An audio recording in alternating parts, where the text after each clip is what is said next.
Brigitte Vitry, vous êtes une des responsables de l'association CUPSA, donc les usagers du train dans le sud Ardèche. Aujourd'hui, la nécessité du retour de ce train dans le sud de l'Ardèche, en particulier à partir du Pouzin et puis après jusqu'à Nîmes pour rejoindre les trains de la région Occitanie, c'est important?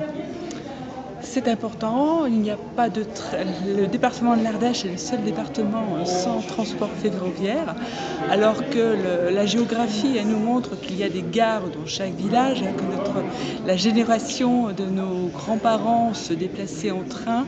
Toutes ces petites gares ont été éliminées et toutes ces voies ferroviaires ont été progressivement fermées. Le train circulait encore dans les années 70. Maintenant, nous sommes dans une configuration de société avec beaucoup plus de mobilité. Une société également où nous vivons le changement climatique. Il faut absolument que la mobilité se fasse autrement, avec des transports en commun que nous n'avons pas. Voilà, donc il y a nécessité d'avoir notre mode de comportement, d'engagement à utiliser les transports en commun au travers de nos villes, pour à la fois les publics vulnérables, on parle des personnes âgées qui n'ont pas forcément de véhicule personnel, on parle des jeunes qui doivent se déplacer pour leurs études, pour accéder à différents services également des villes lorsqu'on habite la campagne. Donc la proximité des transports en commun et le développement des voies ferroviaires est indispensable. Surtout, comme on l'apprend, si le train arrive à la gare du Teil, et on se doit d'ouvrir cette gare du Teil aux voyageurs de façon très rapide. Aujourd'hui, vous avez organisé une réunion publique, il y avait un certain nombre de monde, il y avait des élus municipaux, régionaux. Comment est-ce que vous voyez la suite de l'action? Alors, on l'a vu par cette mobilisation. Il y a eu beaucoup de personnes excusées, mais une mobilisation où il y avait présence d'élus, d'associations, effectivement une forte participation et une demande effectivement de l'Assemblée à continuer l'action pour l'ouverture de la gare du Teil très prochainement aux voyageurs.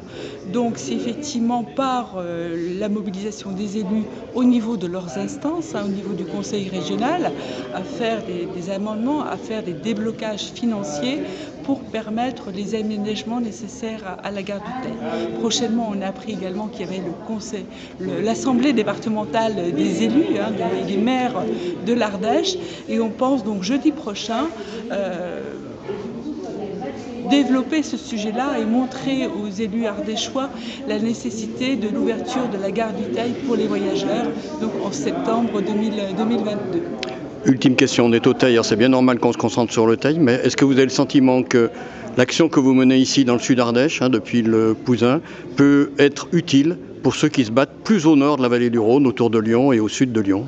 Tout à fait, on voit qu'il y a des contextes très très forts dans d'autres secteurs, comme vous le rappelez, donc au nord de la vallée du Rhône. Le long de la vallée du Rhône.